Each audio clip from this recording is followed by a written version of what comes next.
दोस्तों नमस्कार। दोस्तों आज का विषय बहुत महत्वपूर्ण है। अगर कोई ऐसा मुकदमा न्यायालय में चल रहा है जो क्रिमिनल प्रकृति का है, माने दांडिक प्रकृति का है, कोई एफआईआर लिखी गई थी और उस एफआईआर में आप नामजद थे और आपका नाम पुलिस ने निकाल दिया, माने आपके विरुद्ध अंतिम रिपोर्ट कर दी। माने उन्होंने ये मान लिया कि आपने कोई अपराध नहीं किया है और एक या दो लोगों के विरुद्ध आरोप पत्र प्रेषित कर दिया है। कोर्ट में मुकदमा प्रोसीड हो गया, चार्ज फ्रेम हो गए और आगे का एविडेंस शुरू हो गया। दोस्तों नियम यह है कि जब पुलिस कोई आरोप पत्र भेजती है, उस आरोप पत्र पर सबसे पहले जिस न्यायालय में वो आरोप पत्र दाखिल होता है, तो उस न्यायालय द्वारा, चूंकि ऐसे ही न्यायालय में दाखिल होता है जहां का ज्यूरिडिक्शन होता है, जिस न्यायालय को उस आरोप पत्र में जो आरोप लगाए गए हैं उनको सुनने का क्षेत्राधिकार प्राप्त होता है, तो वो न्यायालय सबसे पहले उस अपराध के विरुद्ध, अपराधी के विरुद्ध नहीं, माने उन व्यक्तियों के विरुद्ध नहीं, लेकिन उस अपराध के विरुद्ध पर संज्ञान लेता है, माने कॉग्निजेंस लेता है, माने उसको लगता है कि ये अपराध हुआ है। फिर इसके बाद जो व्यक्ति अभियुक्त हैं, अगर वो पहले से ही पुलिस ने पकड़ लिए थे और उनका चालान कर दिया था तो उनको जेल से, और अगर जेल में नहीं है, कोई ऐसा अपराध है जो 7 साल के नीचे है या जिसमें पुलिस ने ये सोचा कि इनको पकड़ना आवश्यक नहीं है, उनको एक नोटिस 41A का नोटिस तामील करा दिया, तो न्यायालय उन लोगों को समन जारी करता है कि इनको बुलवा करके प्रोसीडिंग आगे बढ़े, माने उन पर आरोप लगाया जाएगा और उस आरोप का विचारण होगा। अगर वो इनकार करते हैं तो, और अगर वो स्वीकार कर लेते हैं कि हाँ साहब जो आरोप लगाए गए हैं वो बिल्कुल सही हैं, हम इन्हें स्वीकार करते हैं, तो ऐसी स्थिति में कन्विक्शन हो जाएगा, माने दोष सिद्धि हो जाएगी और उन पर जो भी सजा बनती है वो उनको भुगतनी पड़ेगी। तो दोस्तों इस कंडीशन में जब ट्रायल चालू होता है, मान लीजिए कोई एफआईआर है, उसमें 6 लोग नामजद हैं और 2 लोगों के विरुद्ध चार्जशीट आ गई है, 4 लोग बाहर निकाल दिए गए हैं। अक्सर हमने देखा है जो वादी मुकदमा होता है, वो वादी मुकदमा इतना अपने को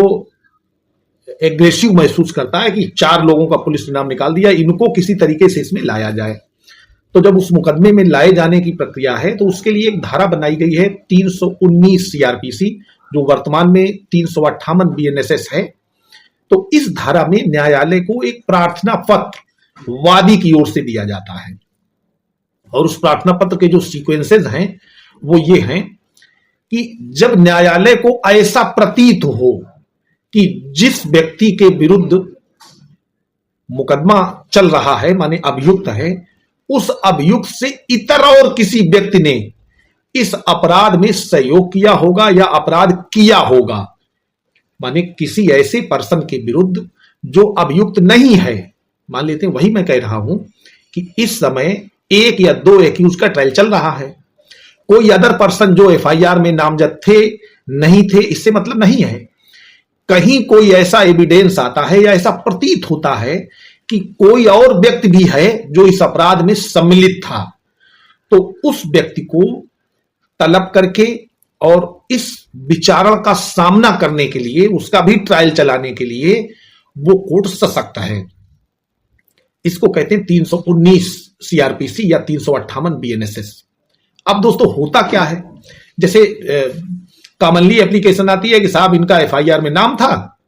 और चूंकि वादी मुकदमा जब जाता है तो एफआईआर का वर्जन ही एडीजीसी या एपीओ जो भी हैं वो लिखा देते हैं, उसमें सभी के नाम होते हैं, तो इनका नाम हमने यहाँ चीफ में भी लिया है।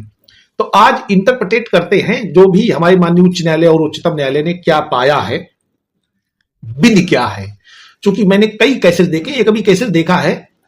उस केस में एक एक्यूज्ड पर्सन ने ही 319 सीआरपीसी का प्रार्थना पत्र दिया है और ये कहा है कि साहब फला व्यक्ति ने भी अपराध किया था और वो भी हमारे साथ इसमें संलिप्त था, तो उस पर भी, उसको भी बुला लिया जाए। तो ऐसा एप्लीकेशन कोर्ट ने खारिज कर दिया, जो ट्रायल कोर्ट थी। फिर उस एप्लीकेशन पर हाई कोर्ट जाया गया, हाई कोर्ट ने भी उसको रिजेक्ट कर दिया, तो वो मामला सुप्रीम कोर्ट गया था और सुप्रीम कोर्ट ने भी उसे डिसमिस कर दिया और ये कहा कि एक्यूज्ड पर्सन को ये राइट नहीं है कि वो 319 सीआरपीसी का कोई प्रार्थना पत्र लाए या 358 बीएनएसएस का कोई प्रार्थना पत्र लाए। माने आप खुद एक्यूज्ड हैं और आप ही कह रहे हैं कि उनको बुला लिया जाए, तो दैट इज नॉट मेंटेनेबल, आपका मेंटेनेबल नहीं होगा। अब बात आती है कि जो वादी मुकदमा कॉमनली कोई एप्लीकेशन दे देता है, तो ये दोस्तों कोर्ट को पावर है, ऐसा पावर है कि वो आपके एप्लीकेशन पर तलब भी कर सकते हैं और आपका एप्लीकेशन रिजेक्ट भी कर सकते हैं, जब तक पीठासीन अधिकारी को या जो न्यायालय है, न्यायालय को ऐसा प्रतीत नहीं होगा। भाई आपने चीफ एग्जाम दिया, आपका उस तथ्य पर क्रॉस नहीं किया गया, माने केस फैक्ट एडमिट हो गया। समझ लीजिए, जैसे किसी व्यक्ति ने ऐसा बताया कि इतने इतने लोगों ने मिलकर के अपराध किया है, और जो डिफेंस काउंसिल थे उन्होंने उस फैक्ट पर कोई क्रॉस एग्जामिनेशन ही नहीं किया, तो इसका मतलब हुआ कि उन्होंने जिस बात पर आप क्रॉस एग्जाम नहीं करते हैं वो ये माना जाता है कि दिस इज एडमिटेड फैक्ट, ये आपका एडमिशन हो गया, एडमिट हो गया आपको।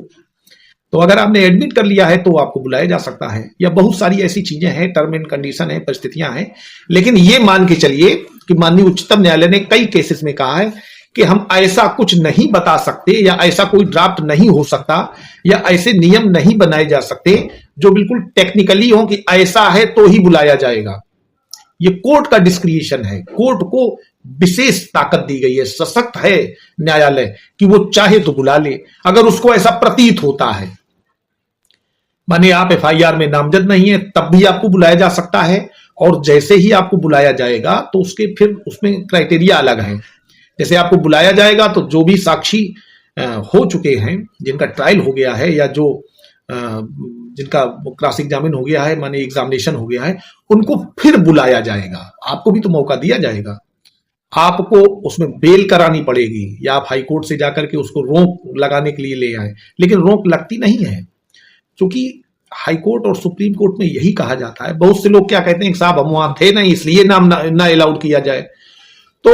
आप ये समझ लीजिएगा कि आपका ये ग्राउंड बिल्कुल बेकार है, या आप वहां नहीं थे, या आप जो भी बता रहे हैं वो एक अलग विषय हो गया। कोर्ट को ऐसा लगे कि आप उस अपराध करने में सम्मिलित नहीं थे, prima facie case made out नहीं हो रहा है आपके खिलाफ। तो दोस्तों एक और बात आती है कि मान लीजिए कोई एक्यूज पर्सन है और दूसरे किसी को एक्यूज बनाने के लिए प्रार्थना पत्र आता है 319 या 351 बीएनएसएस में, 358 बीएनएसएस में, तो उसमें क्या एक्यूज पर्सन जो है वो किस रेंज तक, उनका क्या कितनी रेंज होगी कि किस रेंज तक वो डिफेंस ले सकते हैं कि उस प्रार्थना पत्र को रिजेक्ट कर दिया जाए। जैसे दो भाई हैं, एक भाई का नाम आ जाता है, वो एक्यूज्ड है और उसका ट्रायल हो रहा है, दूसरा भाई बाहर है, एफआईआर में नामजद थे, तो जो व्यक्ति एक्यूज पर्सन है वो किस सीमा तक उसको डिफेंड करेगा कि इस एप्लीकेशन को रिजेक्ट कर दिया जाए। आप जो दूसरा प्रपोज्ड एक्यूज्ड है, प्रपोज्ड एक्यूज्ड माने जिसको प्रस्तावित किया गया कि ये व्यक्ति भी एक्यूज बना लिया जाए, माने 319 का एप्लीकेशन जिसके विरुद्ध दिया गया है, उसके लिए पहले तो प्रयास ये करें कि आप कोई जवाब ही ना दें। मुझे लगता है जहां तक, क्योंकि आप खुद में ही एक्यूज हैं, आप जो भी कहेंगे मुझे लगता है अपने अगेंस्ट ही कहेंगे। आप ये कहेंगे कि अपराध आपने ही किया है, या अकेले किया है, या अपराध हुआ ही नहीं है, तो कोर्ट में तो एविडेंस है, लोग कह रहे हैं, उनकी गवाही पे ही सजा होती है। तो दोस्तों ऐसी स्थिति में आप उस स्थिति को आप ये बताएं कि इस अपराध में, ये जो अपराध हुआ है जिसका कॉग्निजेंस हुआ है, ये झूठा है, झूठा मुकदमा दाखिल किया गया है, और इन्होंने यहां पर जो अपना क्रॉस दिया हुआ है उसमें ये बातें आ चुकी है। माने न्यायालय को आप ये तो बता सकते हैं कि इनकी कमी है, इनका ये, आप ये नहीं कह सकते कि अपराध में उनकी सहभागिता नहीं थी। तो दोस्तों इसमें बहुत सारी रूलिंग है, लेकिन आप ये जान लें कि ऐसा भी होता है। आप एफआईआर में नाम दर्ज हैं, आपका नाम दरोगा ने निकाल दिया किसी तरीके से, तो कोर्ट को पूरा पावर है, वो किसी भी समय आपको तलब कर सकती है और आपको जेल भी जाना पड़ सकता है, या बेल हो सकती है, और पूरा ट्रायल कराना पड़ सकता है। फिर ट्रायल के एंड में कन्विक्शन हो या एक्विटल हो जाए वो एक अलग विषय है, उसके ग्राउंड पर कभी कोई एप्लीकेशन खारिज भी नहीं होती है। दोस्तों वीडियो अच्छा लगा हो तो लाइक कर दें, दोस्तों को शेयर करें। धन्यवाद।